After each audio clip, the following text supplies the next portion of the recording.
Hello students. तो इस video में हम लोग केमिकल रिएक्शन नाम के चैप्टर को पढ़ेंगे, उसका कुछ पार्ट्स पढ़ेंगे और rest of the part we will study in the second part. So let us start.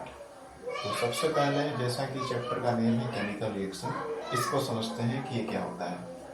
तो केमिकल रिएक्शन, ठीक है, इसको शॉर्ट में मैं रिएक्शन भी लिख दे रहा हूँ, रिएक्शन को। So what is chemical reaction? Chemical reaction क्या होता है? Chemical reaction it is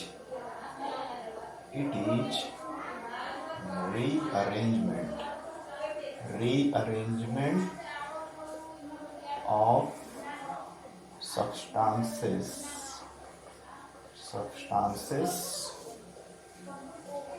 present in a chemical change।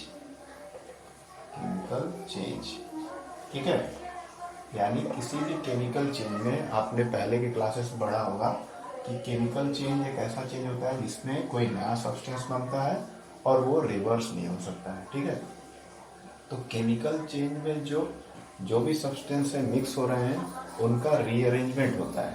ठीक है, वो सब्सटेंस मॉलिक्यूल भी हो सकते हैं, कंपाउंड भी हो सकते हैं, और तो वही चीज़ को हम लोग केमिकल रिएक्शन यहाँ पर लिख रहे हैं कि किसी भी केमिकल चेंज में सब्सटेंस का रीअरेंजमेंट जो होता है उसी को केमिकल रिएक्शन बोलते हैं, या फिर बोल सकते हैं, और दूसरा डेफिनेशन, कन्वर्जन ऑफ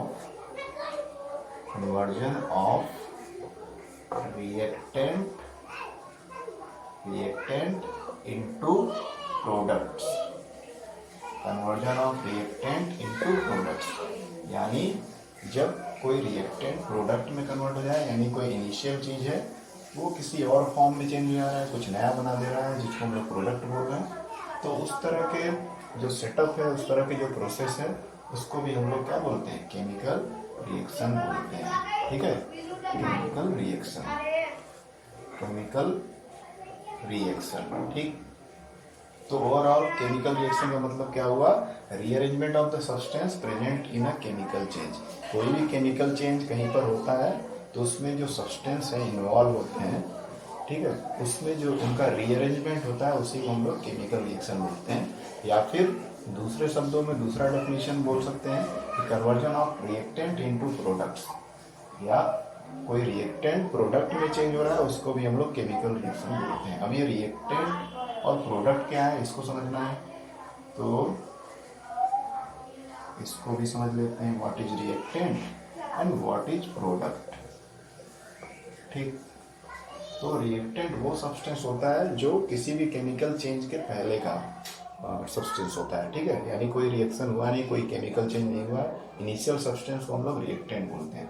जैसे एग्जांपल के लिए हम लोग मिल्क को ले लेते हैं, तो मिल्क हमारा रिएक्टेंट है फिलहाल के लिए, एग्जांपल के लिए। और ये जो एरो में बना रहा हूँ ये दिखा रहा है कन्वर्जन, चेंज को, जो मैंने यहाँ वर्ड लिखा है कन्वर्जन। तो केमिकल रिएक्शन में एरो का मतलब होता है कन्वर्जन, कोई चीज़ कन्वर्ट हो रहा है, चेंज हो रहा है। तो मिल्क किसमें कन्वर्ट हो रहा है? कर्ड में। ठीक है, तो यहाँ पर मिल्क हमारा रिएक्टेंट था, इनिशियल प्रोडक्ट, इनिशियल सब्सटेंस था, और बाद में कन्वर्जन के बाद, चेंज के बाद क्या बना? कर्ड। तो कर्ड हमारा हो गया प्रोडक्ट। तो रिएक्टेंट से प्रोडक्ट में कन्वर्जन के प्रोसेस को क्या बोलते हैं? केमिकल रिएक्शन बोलते हैं। ठीक है, तो यही सिंपल सा इसका मीनिंग है। चलिए इसके आगे बढ़ते हैं। ये तो हमको क्लियर हो गया कि क्या होता है रिएक्टेंट, क्या होता है प्रोडक्ट, और what is the meaning of this arrow. Arrow का मतलब होता है रिएक्शन का प्रोसीड होने का डायरेक्शन, रिएक्शन किस तरफ जा रहा है। तो हमारा रिएक्शन मिल्क से कर्ड की तरफ जा रहा है, यानी मिल्क से कर्ड में कन्वर्जन हो रहा है। ठीक है, तो इस तरफ हमारा रिएक्शन प्रोसीड कर रहा है। हमेशा एरो के लेफ्ट हैंड साइड में हमारा रिएक्टेंट रहेगा, कोई भी सब्सटेंस है वो रिएक्टेंट काउंट करेंगे, और एरो के राइट हैंड साइड में जो भी सब्सटेंस रहेगा उसको हम लोग प्रोडक्ट काउंट करेंगे, यानी वो कन्वर्जन के बाद या चेंज के बाद उनको मिला है या वो बना है। ठीक, अब आगे समझते हैं। तो ये हो गया हमारा केमिकल रिएक्शन। अब केमिकल रिएक्शन को शो करने का बहुत सारा तरीका है, ठीक है। केमिकल रिएक्शन को शो करने का बहुत सारा तरीका है। उसी में से एक काम आता है केमिकल इक्वेशन। केमिकल इक्वेशन, ठीक है। अब केमिकल इक्वेशन क्या है? जैसे हम लोग मैथमेटिकल इक्वेशन लिखते हैं, उसी तरह से केमिकल रिएक्शन को भी इक्वेशन के फॉर्म में लिख सकते हैं, जो ज़्यादा आसान और सिंपल होता है। क्योंकि अगर पूरे रिएक्शन को हम लोग लिखने जाएंगे तो बहुत लंबा प्रोसीजर होता है। जैसे आप लोग कुछ एक्टिविटीज़ की थे क्लास में, क्लास 9th में, तो उसमें क्या था, प्रोसीजर हम लोग को लिखना पड़ता था। Step 1, step 2, step 3, step 4, step 5, जितना भी सारा हम लोगों ने चीज़ों को ऐड किया, मिक्स किया या टेम्परेचर बढ़ाया, वो सारा लिखना पड़ता है, ठीक है। तो बहुत ज़्यादा लेंदी हो जाता है। उसी सारे स्टेप्स को शॉर्ट में एक इक्वेशन के फॉर्म में शो करना ही केमिकल इक्वेशन कहलाता है, ठीक है। यानी केमिकल इक्वेशन एक तरह से क्या है, शॉर्ट रिप्रेजेंटेशन है। किसी भी बड़े, कोई भी बड़े से बड़े रिएक्शन हो, उसको बहुत ही ब्रीफ में, बहुत ही शॉर्ट में शो करना, डिस्क्राइब करना, उसी को केमिकल इक्वेशन बोलते हैं। So it is the symbolic presentation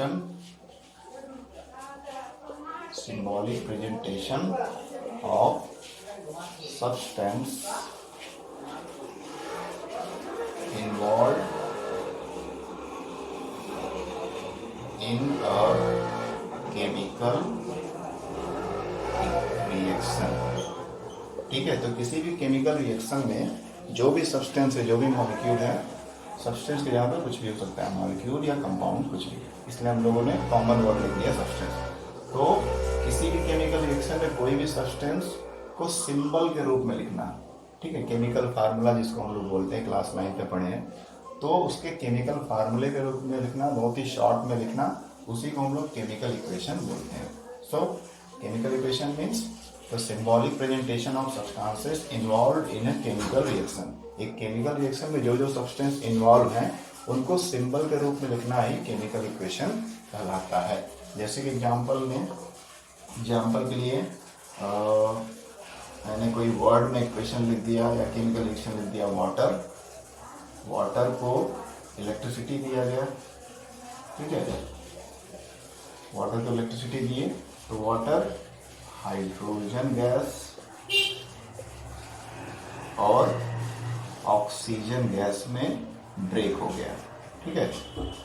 तो ये एक नेम रिएक्शन है, यानी यहाँ पे कोई भी सिंबल यूज नहीं किया है मैंने, केवल ये वर्ड टू वर्ड लिखा है ना। अब इसको सिंबल के रूप में लिखना, यानी इसके केमिकल फार्मूले के रूप में लिखना। जैसे वाटर का केमिकल फार्मूला क्या होता है, H2O, ठीक है। ये हमारा एरो हो गया रिएक्शन का, डायरेक्शन का, और इसके ऊपर हम लोग इलेक्ट्रिसिटी लिखेंगे। इलेक्ट्रिसिटी क्यों लिखेंगे? क्योंकि ये रिएक्शन इलेक्ट्रिसिटी के प्रेजेंस में होता है, इसलिए जो भी रिएक्शन जिस कंडीशन में होता है उसको हम लोग को मेंशन करना पड़ता है, एरो के अबव या बिलो। उसके बाद क्या बना है, हाइड्रोजन, और हाइड्रोजन गैस का फार्मूला क्या होता है, H2, और ऑक्सीजन गैस का फार्मूला O2। ये जो पूरा प्रोसीजर है, वाटर को जब हम लोग उसमें इलेक्ट्रिसिटी सप्लाई करते हैं तो हाइड्रोजन गैस बनता है और ऑक्सीजन गैस बनता है। ऑक्सीजन के बबल और हाइड्रोजन के बबल बनते हैं। ये इतना देखने में आसान जो लग रहा है, ये काफ़ी लेंदी रिएक्शन है या लेंदी प्रोसेस है। इसी को हम लोगों ने कितना ही सिंपल कर दिया केमिकल इक्वेशन के फॉर्मूले में, बहुत ही सिंपल तरीके से हम लोगों ने इसको रिप्रेजेंट कर दिया। तो ये हमारा केमिकल इक्वेशन हो गया कि वाटर को जब इलेक्ट्रिसिटी सप्लाई करते हैं तो उसमें बबल ढेर सारे निकलते हैं। वो बबल किसके होते हैं, हाइड्रोजन गैस के और ऑक्सीजन गैस के, ठीक है। तो इस तरह से केमिकल इक्वेशन में चीज़ों को बहुत ही हम लोग सिंपल तरीके से सिंबल के रूप में या केमिकल फार्मूले के रूप में रिप्रेजेंट करते हैं। बाकी चीज़ें आपको क्लियर है कि एरो जो है रिएक्शन का डायरेक्शन शो करता है। एरो के लेफ्ट हैंड साइड में हमेशा रिएक्टेंट होता है और एरो के राइट हैंड साइड में हमेशा प्रोडक्ट होता है, यानी जो चीज़ बनी है रिएक्शन के बाद या चेंजेस होने के बाद, ठीक है। कोई और एक इक्वेशन लिखते हैं, कोई और इक्वेशन, जैसे कि हाँ, मान लेते हैं कोयले को हम लोग एयर के साथ रिएक्शन कराते हैं, ठीक है। एयर के साथ रिएक्शन कराते हैं तो हमको मिलता है carbon dioxide, as a product. ठीक, तो यहाँ पे कोयले का सिंबल क्या, कोयला जो होता है कार्बन से बना होता है, completely pure, almost pure carbon होता है, कुछ उसमें इम्प्योरिटीज भी होती है, उसको काउंट नहीं करेंगे। तो कोयला ओवरऑल कार्बन से बना है, तो कोयले के लिए क्या, क्या सिंबल हम लोग लिखेंगे, सी। और एयर के लिए हमेशा सिंबल हम लोग ऑक्सीजन लिखते हैं, क्योंकि मैक्सिमम जो ऑक्सीजन है रिएक्शन करता है, बाकी चीजें, बाकी जो गैसेस है वो रिएक्शन नहीं करती हैं। जैसा कि आप लोग पढ़े होंगे, नाइट्रोजन गैस हो गया या अन्य जो गैसेस होती हैं एटमॉस्फेयर में, वो रिएक्टिव नहीं होती हैं। इसलिए कहीं भी कोई रिएक्शन लिखा है वर्ड में, अगर एयर लिखा है तो एयर का मतलब है हमेशा ऑक्सीजन, क्योंकि ऑक्सीजन बहुत ज़्यादा रिएक्टिव गैस है as compare to other gas. तो कोल एंड एयर, कोल का सिंबल हमारा कार्बन हो गया, क्योंकि कोयला कार्बन से बना होता है। एयर का ऑक्सीजन सिंबल हो गया, ये हमारा रिएक्शन का प्रोसीड होने का डायरेक्शन। और कार्बन डाइऑक्साइड का फार्मूला CO2। तो ये भी एक सिंपल सा केमिकल इक्वेशन हो गया, है ना। यानी किसी भी रिएक्शन को हम लोग सिंपल सिंबॉलिक वे में रिप्रेजेंट कर सकते हैं by the help of chemical equation. तो ये केमिकल इक्वेशन को रिप्रेजेंट करने का तरीका है। ठीक है, आई होप ये क्लियर हो गया होगा कि केमिकल इक्वेशन क्या है। केमिकल इक्वेशन मतलब जो भी केमिकल रिएक्शन हो रहा है उसको सिंबॉलिक वे में प्रेजेंट करना, शो करना, ताकि हमको इजीली वो चीज़ें, वो सारा कंडीशन समझ में आ जाए, है ना। जो पूरा रिएक्शन होता है उसी को शॉर्ट में रिप्रेजेंट करना ऑन पेपर। ठीक, अब हम लोग आगे बढ़ते हैं नेक्स्ट टॉपिक की तरफ। नेक्स्ट टॉपिक जो हमारा है वो केमिकल रिएक्शन से रिलेटेड है, थोड़ा सा वो भी पढ़ना पड़ेगा।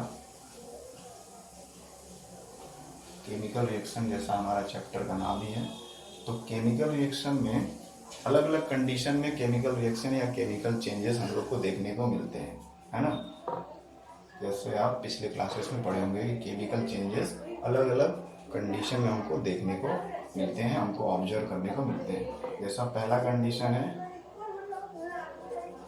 Change in state. ठीक है, चेंज इन स्टेट, स्टेट का मतलब है फिजिकल स्टेट। फिजिकल स्टेट यानी सॉलिड, लिक्विड, गैस। ठीक है, किसी भी ऑब्जेक्ट के 3 फिजिकल स्टेट होते हैं, सॉलिड, लिक्विड, गैस।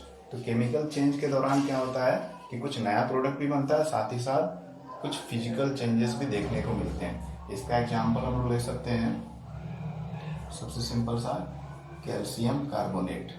ठीक है, ये कैल्शियम कार्बोनेट है, इसका सिंबल CaCO3 है।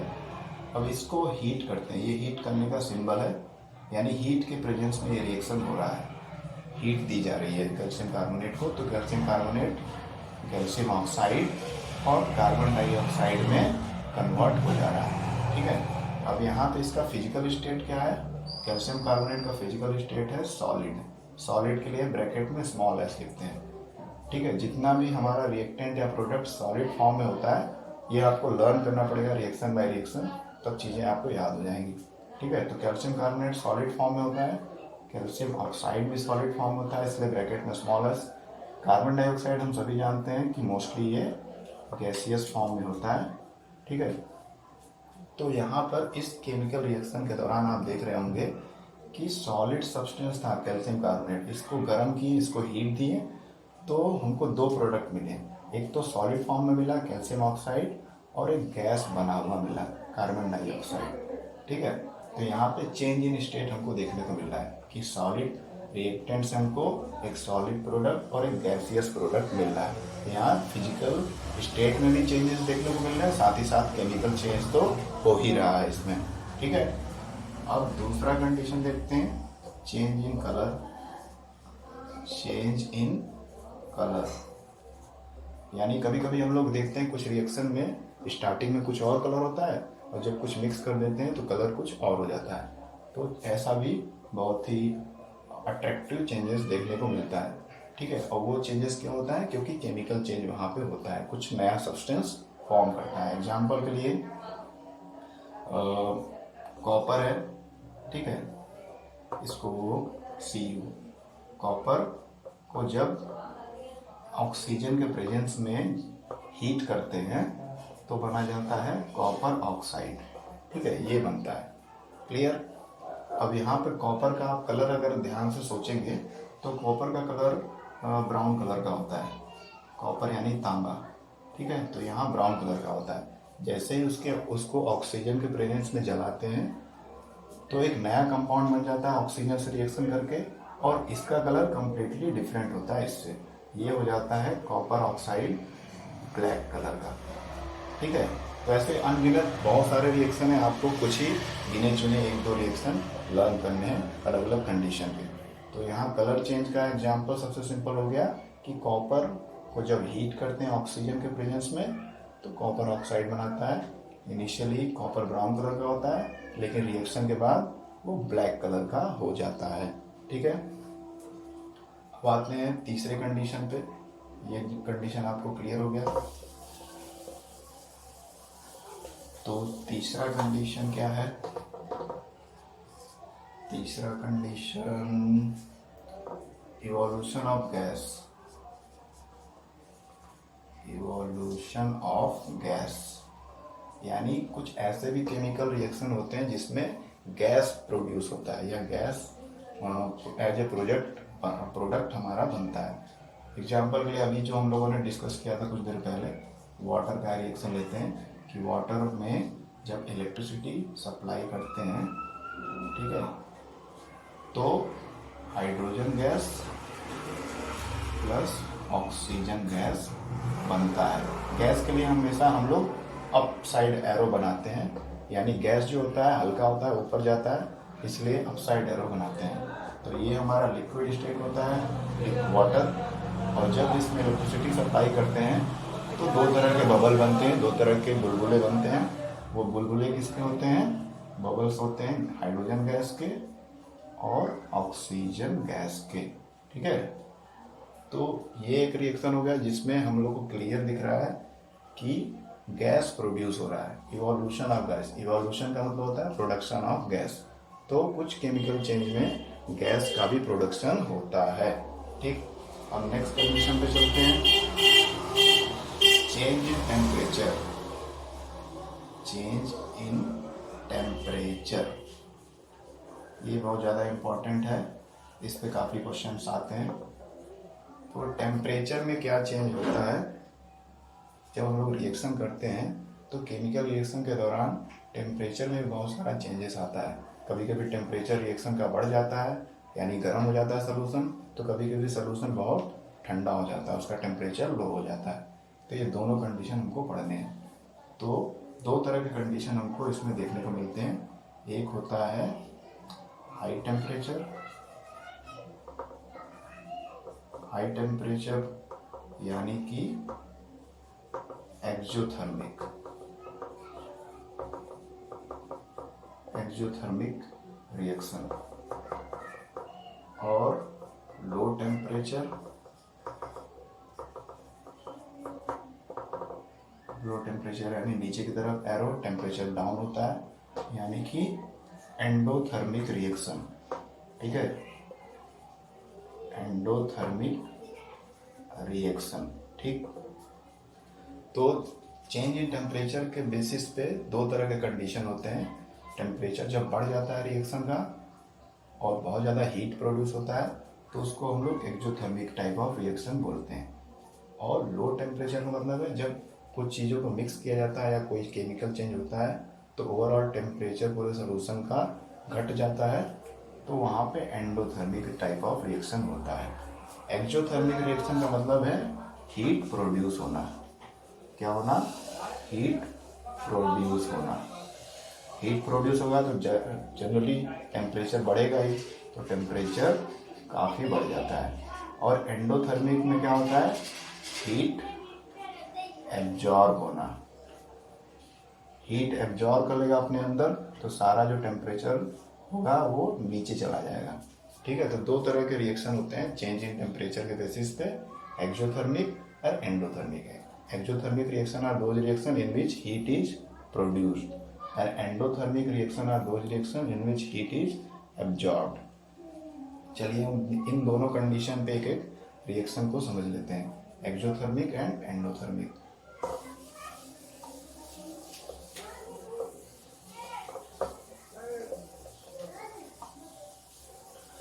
तो एक्सोथर्मिक और एंडोथर्मिक हम लोग समझने जा रहे हैं।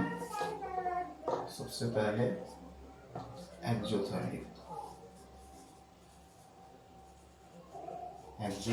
रिएक्शन। एक्सो मतलब आउटसाइड और थर्मिक मतलब थर्मल एनर्जी यानी हीट एनर्जी।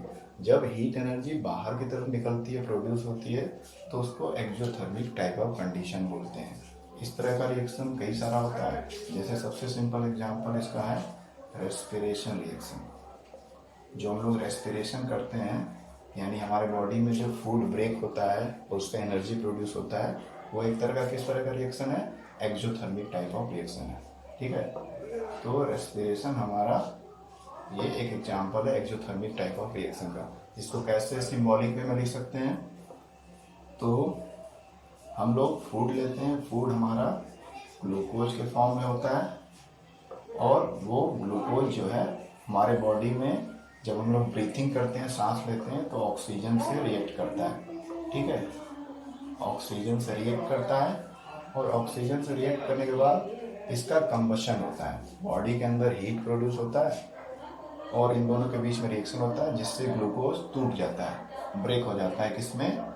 कार्बन डाइऑक्साइड में और वाटर में। और जब ये टूटता है तो इन दो प्रोडक्ट के अलावा बहुत सारा हीट एनर्जी निकलता है। ठीक है, एनर्जी निकलता है किस फॉर्म में? एटीपी के फॉर्म में। ठीक है, और यही एनर्जी हमारी बॉडी यूज करती है अलग अलग फंक्शन को परफॉर्म करने के लिए। जैसे हम लोग चलते हैं, फिरते हैं, देखते हैं, सोचते हैं, लेटते हैं, तो जितनी भी बॉडी में एक्टिविटी होती है उसके लिए जो एनर्जी मिलती है वो रेस्पिरेशन के थ्रू ही मिलती है। तो रेस्पिरेशन एक तरह का क्या है? एक्सोथर्मिक रिएक्शन है, यानी यहाँ पे एनर्जी प्रोड्यूस होती है और डायरेक्टली यूज हो जाती है अलग अलग बॉडी के एक्टिविटी को परफॉर्म करने के लिए।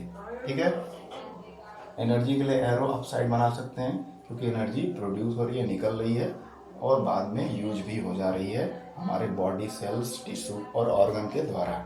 ठीक, तो ये हमारा ग्लूकोज है, इसको थोड़ा सा लिख सकते हैं। ये ऑक्सीजन है, सिंपल सा, कार्बन डाइऑक्साइड, वाटर। अब ये बैलेंस रिएक्शन है कि नहीं इसको भी आप देख सकते हैं और इसको बैलेंस कर सकते हैं। तो यहाँ पे कार्बन 6 है, यहाँ पे 1 है कार्बन, तो यहाँ 6 कर देते हैं। यहाँ पे 12 हाइड्रोजन है, यहाँ 2 है, तो 2 को 12 करने के लिए क्या करेंगे? 6 से मल्टीप्लाई करेंगे। 6 2 12, 6 1 6, 6 ऑक्सीजन हो गया। लेकिन ऑक्सीजन यहाँ 6 + 2 8 है, 8 ऑक्सीजन है। और यहाँ पे केवल कितना हुआ है? 6 दूना के 12 और 6 कम 6, 12 6 18। यहाँ पे 18 ऑक्सीजन है और इस साइड कितना है? 6 और 2 8। अब इसको 18 करने के लिए क्या करेंगे? यहाँ अगर 6 से मल्टीप्लाई करेंगे, 6 गुना के 12, 12 और 6 18। तो ये हो गया बैलेंस केमिकल इक्वेशन किसका? रेस्पिरेशन का, जो कि एक तरह का किस टाइप का रिएक्शन है? एक्सोथर्मिक रिएक्शन है, यानी यहाँ हीट एनर्जी या एनर्जी प्रोड्यूस हो रही है जो बॉडी के फंक्शन में यूज हो जाती है। ठीक, दूसरा जो टेम्परेचर में चेंज का रिएक्शन है वो है endothermic reaction. Endothermic reaction, endo का मतलब होता है इनसाइड। ठीक है, यानी एनर्जी जो है बाहर से अंदर की तरफ जाती है, यानी एब्जॉर्ब हो जाती है। ठीक है, यहाँ पे हीट एनर्जी या जो भी अलग अलग फॉर्म की एनर्जी है वो एब्जॉर्ब हो जाती है। ठीक, इसलिए टेम्परेचर वहाँ पे डाउन हो जाता है। तो इस तरह के रिएक्शन को एंडोथर्मिक टाइप ऑफ रिएक्शन बोलते हैं। अब इसका एग्जाम्पल सबसे सिंपल सा है जो हम लोग बहुत स्टार्टिंग से पढ़ते हैं साइंस में, फोटोसिंथेसिस। ठीक है, फोटोसिंथेसिस इसका सबसे बेस्ट एग्जाम्पल है एंडोथर्मिक टाइप ऑफ रिएक्शन का। इसमें सनलाइट जो है प्लांट में क्लोरोफिल के द्वारा एब्जॉर्ब हो जाता है और उसी से फिर वो फूड बनाता है प्लांट। ठीक है, तो photosynthesis is the best example for endothermic type of reaction in which heat energy and other form of energy get absorbed by the plants or leaves. ठीक है, तो इसको हम लोग केमिकल इक्वेशन के फॉर्म में लिख देते हैं। जो फोटोसिंथेसिस का रिएक्शन है, it is just reverse of the respiration. Respiration का जो भी हम लोग रिएक्शन अभी जस्ट लिखे हैं, इसका जस्ट उल्टा, इस रिएक्शन को पूरा उल्टा कर दें, प्रोडक्ट को रिएक्टेंट बना दें, रिएक्टेंट को प्रोडक्ट बना दें, तो फोटोसिंथेसिस का रिएक्शन हो जाएगा। तो आपको कोई एक रिएक्शन लर्न करना है और उसका जस्ट रिवर्स दूसरा होगा, लेकिन आपको याद होना चाहिए कि किसमें किस तरफ क्या होता है। जैसे रेस्पिरेशन में ग्लूकोज और ऑक्सीजन रिएक्टेंट साइड होता है और कार्बन डाइऑक्साइड, वाटर और एनर्जी प्रोडक्ट साइड होता है। अब फोटोसिंथेसिस में सारी चीज़ें रिवर्स हो जाएंगी। तो 6 कार्बन डाइऑक्साइड, हम लोग जानते हैं फोटोसिंथेसिस में कार्बन डाइऑक्साइड चाहता है और वाटर चाहता है, उसके साथ साथ क्या चाहता है, सनलाइट। सनलाइट के लिए सिंबल लगाते हैं, और साथ ही साथ क्लोरोफिल भी चाहता है ना, क्लोरोफिल। और इसके बाद जो उनको प्रोडक्ट क्या मिलेगा, कार्बन डाइऑक्साइड, वाटर, सनलाइट और क्लोरोफिल। इन चारों चीज़ों की हेल्प से प्लांट जो है फोटोसिंथेसिस करता है, सन की लाइट को एब्जॉर्ब करता है और फिर फाइनली प्रोडक्ट बनाता है, हमारा ग्लूकोज या कार्बोहाइड्रेट के फॉर्म में फूड बनाता है। और साथ ही साथ एक गैस प्रोड्यूस करता है जिसका नाम है ऑक्सीजन गैस, जो एटमॉस्फेयर में प्लांट इवॉल्व कर देते हैं, निकाल देते हैं, फिर इसको हम लोग ब्रीथिंग के द्वारा अपने अंदर लेते हैं और जिंदा रहते हैं। ठीक है। अब यहाँ पे एरो के ऊपर मैंने Hμ लिखा है। ये जो Hμ है, ये लाइट एनर्जी को शो कर रहा है। क्या शो कर रहा है, लाइट एनर्जी को शो कर रहा है। और एरो के ऊपर है, इसका मतलब है कि ये लाइट एनर्जी एब्जॉर्ब हो रहा है। ठीक है। तो जहाँ पे भी एनर्जी एब्जॉर्ब होगा वो एंडोथर्मिक टाइप ऑफ रिएक्शन होगा। और ये हमारा फोटोसिंथेसिस का reaction, it's a kind of endothermic type of reaction, because here the sunlight is getting absorbed by the chlorophyll and the carbon dioxide and water are involved in it to form the product along with evolution of oxygen gas. ठीक। तो इस तरह से ये endothermic reaction का example हो गया हमारा फोटोसिंथेसिस। ठीक है। तो ये कुछ अलग अलग कंडीशन में रिएक्शंस होते हैं, उसको हम लोगों ने पढ़ लिया। ये अलग अलग कंडीशन के रिएक्शंस थे।